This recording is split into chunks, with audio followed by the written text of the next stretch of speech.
Over the last year and a half, something historic happened. Several generative AI models were publicly introduced. Many of you have likely tried at least one of these. Of these large language models, OpenAI's ChatGPT is one of the fastest growing in terms of users, boasting 100 million weekly users and 1.6 billion visits in the month of February this year.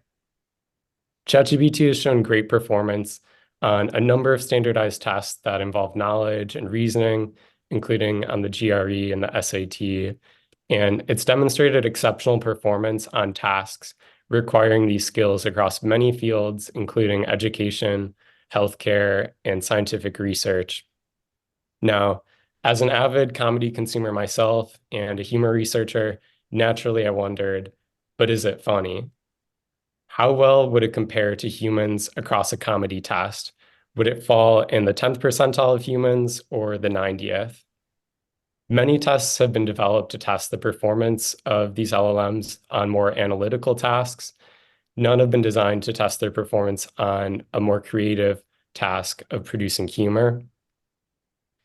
Now, on the one hand, creating humor is difficult. Many people struggle at this task. The people who are best at it can be paid millions of dollars for creating their own stand-up comedy specials. On the other hand, although humor is difficult, many people do seem to pick it up without any formal training, simply through hearing and seeing other jokes and recognizing patterns. Presumably, an LLM could learn through a similar process of analyzing massive amounts of data. To explore this, we focus our studies on one LLM in particular, ChatGPT. So the available research suggests that people don't expect algorithms to be good at predicting the funniness of a joke. Indeed, there are many examples of ChatGPT failing to identify utterances of humor. LLMs are trained to recognize, translate, predict, and generate speech, not necessarily to feel emotions. So this poses unique questions about humor production. Without the ability to feel emotions associated with appreciating a good joke, could an LLM actually produce good novel jokes?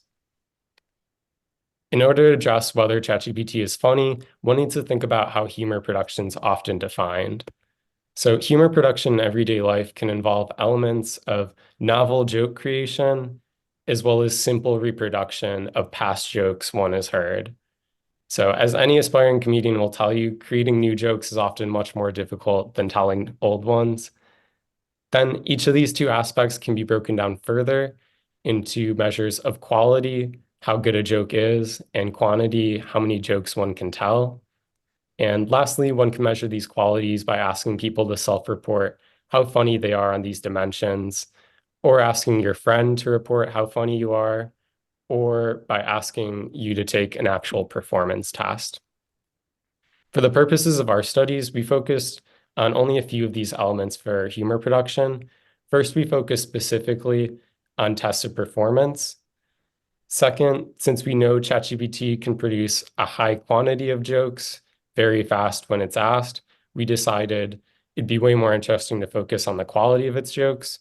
And thirdly, for the purposes of our study, we figured there's greater creativity involved in novel humor creation than the reproduction of old jokes. So we focused on measuring just these elements highlighted in the red boxes.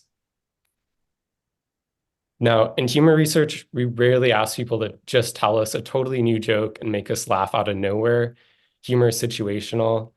So instead, we often give participants a comedic prompt or something to respond to.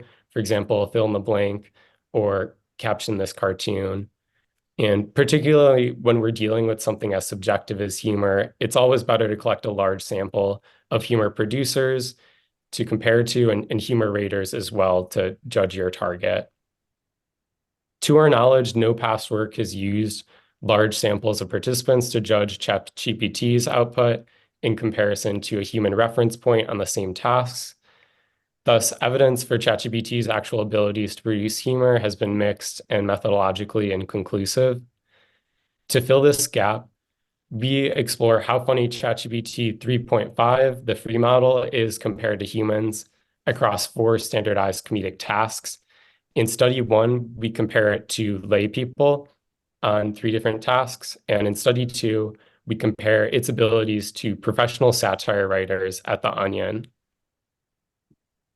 So for study 1, we compared ChatGPT's written humor production abilities to lay people's across 3 diverse tasks. Each task contained 3 different prompts. In one task, we asked participants to consider a fill-in-the-blank question, such as the worst first date activity or a lesser talked about room in the White House, and then produce a funny answer to it. In another task, we asked participants to think of a string of words to complete an assigned acronym in a novel and humorous way. So this task requires one to think of words that are universally funny or that can be combined in a way that becomes funny together as a phrase. Now, if these first 2 games sound familiar to a few people in the audience, they should. We took inspiration from the very popular party game Quiplash in Jackbox Games. This game boasted a player base of over 200 million active players during its peak in COVID in 2020. These are games people seek out to play. In other words, people don't find it too hard to generate funny answers to these, and in fact, they quite enjoy it. So these tasks carry external validity in the real world. This is another example of the acronym game played in Jackbox Games. I crossed out 2 of the more vulgar answers in this example, but you get the gist. And lastly, the third task, we asked participants to imagine themselves in a scenario where they experience something negative. For example, a friend sings horribly in front of you, and you're told you have to be honest and humorous in response to them. And so you say, to be honest, listening to that was like blank. Now, this task was taken specifically from a past humor production study, and we kept the same exact items and wording for it. Unlike the previous 2 tasks, this one specifically prompts participants to create a more aggressive joke, and it closely resembles aspects of humor production in everyday life in the sense that it involves reacting to everyday scenarios in a more conversational style. And more specifically, it kind of represents stumbling into an awkward situation and using humor to diffuse the tension. So we recruited over 100 participants to produce humorous responses to comedic prompts. Because we're interested in humor production and not humor reproduction, we filtered out any participant who self-reported copying and pasting their jokes from another source, or, for example, for using an AI model to generate those, such as ChatGPT. Then we gave ChatGPT the same prompts that we gave people, and we asked it to generate 20 humorous answers for each prompt. Lastly, we needed a separate group of people to rate the humor of all these jokes. So we recruited an additional sample of 200 humor raters to judge the funniness of all these responses. So as not to fatigue any of the participants too much, we had each participant rate a random sampling of the total jokes generated that amounted to 3 human and 3 ChatGPT responses to each prompt. And for the record, we did not include any information about who produced each joke, so participants could rate the humor of them without any preconceived bias for or against AI or people. Before we get to the results, I thought I would give you guys a few human and AI produced answers to get your opinions. So let me know which you think is the funnier answer for this prompt.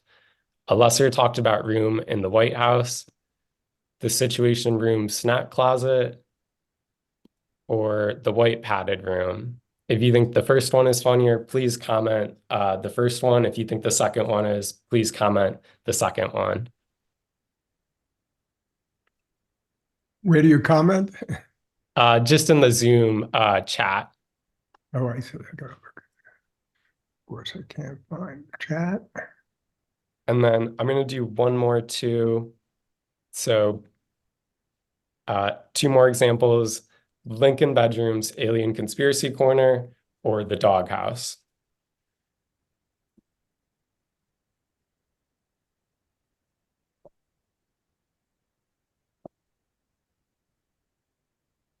Thank you guys for your input. I'm curious if you found this hard or easy. These are all some of the better responses from people and ChatGPT. And I'm just going to say, if you preferred the first response to any of these, you prefer the ChatGPT response. The second response in each of these was always a human response. I forgot to chat, but I preferred the second response. Just to say, ChatGPT now has a tell. Yeah, You know what I mean? It has a tell. So it's hard to judge the responses because originally there's no tell. You just know it. But if you play around with it enough, it starts to have a feel, which is a yeah, little complicated than humans, right? A little bit it more. depends on the human response you're comparing it to. Some answers are more obviously human than others, given Yeah, the guardrails we know that are set up for these yeah. LLMs. But yeah, you get the gist. So now, before I show the results, it's important to note that when people think of comedy, they often think of the kings, John Mulaney, Dave Chappelle, and the jokes they produce. Neither the average person nor ChatGPT are producing John Mulaney level jokes, as we saw from the previous examples. But the interesting thing is that uh, of the jokes they are creating, their ChatGPT jokes are all being rated on average funnier than the lay people's responses. And when we break things down by task, we look at the acronyms, fill in the blank, and the roast task. ChatGPT outperformed people on all three tasks. And we saw particularly large outperformance for ChatGPT on the roast task. We find this particularly interesting given it was an insult comedy task, and one easily could have made the opposite prediction given the guardrails that are set up to hold ChatGPT back from saying anything that's particularly aggressive or offensive. Now, when we look at each person's average joke performance on each task and compare it to ChatGPT, ChatGPT performed better on average than 63% of people in the fill in the blank task, 73% of people on the acronym task, and 87% of people on the roast task.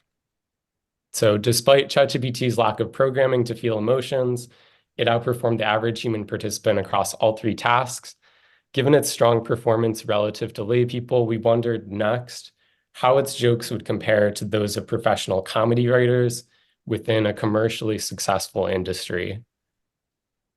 So we tested its abilities on a new type of comedy for diversity's sake. For study two, we assessed its ability specifically to produce satirical humor. Satire is one of the oldest types of comedy, and it usually involves ridiculing the vices and shortcomings of a person, a group of people, or society in general. Satire can be found in many popular comedy programs from Saturday Night Live to The Daily Show to Last Week Tonight, as well as The Onion. The Onion is an American digital newspaper organization that publishes satirical news articles. For those of you who are less familiar, this website boasts millions of unique monthly viewers on its website and millions of followers across social media accounts, making it a highly successful comedic reference for comparison. They publish a lot of great satirical news headlines, such as the following: Man who tossed hot dog scraps on the ground to be followed for rest of life by seagull. Abandoning wife and kids to visit McDonald's in every foreign country, not as satisfying as man expected. And dog feels like everyone looking at him differently since he swallowed chipmunk coal. So because ChatGPT 3.5 does not regularly receive the latest world news updates, one limitation of it is that it cannot generate satirical news headlines about recent political, entertainment, or sports events.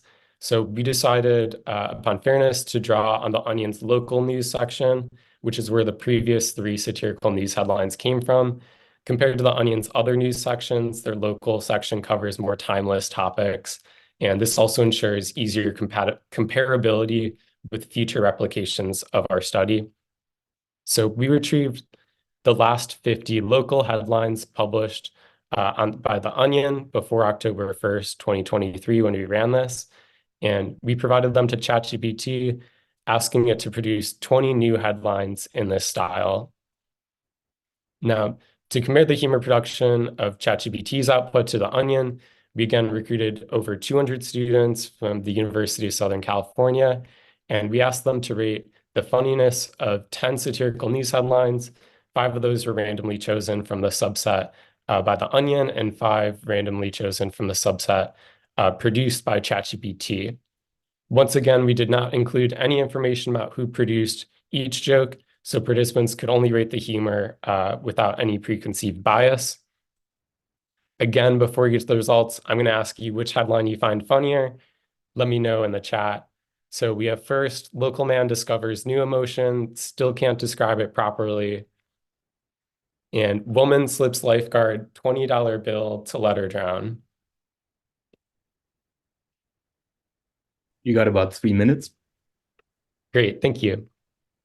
And then one more. Man achieves personal best in avoiding eye contact with neighbors during awkward elevator ride. Or man locks down marriage proposal just as hair loss becomes noticeable.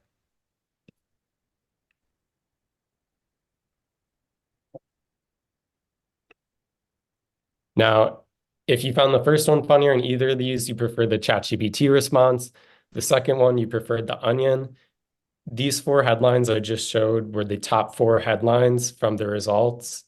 So the top 4 contained half created by ChatGPT and half created by the Onion. If you can't tell where this is going, when we looked at participants' mean humor ratings, we did not actually see a difference in the perceived funniness between which source generated which headline. A sensitivity analysis gave us 80% power based on our participant size to find an effect size as small as 0.199. That suggests that if there is an actual difference between these 2 sources, it's sufficiently very small. We searched online whether any of ChatGPT's responses were copied from somewhere else. We did not find any evidence that those headlines were merely reproduced. In sum, ChatGPT produced novel satirical headlines of comparable quality to professional comedy writers at The Onion. These results suggest the average participant did not discern a difference in quality between the 2. So we know that humor production is difficult and highly valued. At present, there's a free publicly available AI model that can quickly and flexibly generate many humorous responses to many different prompts.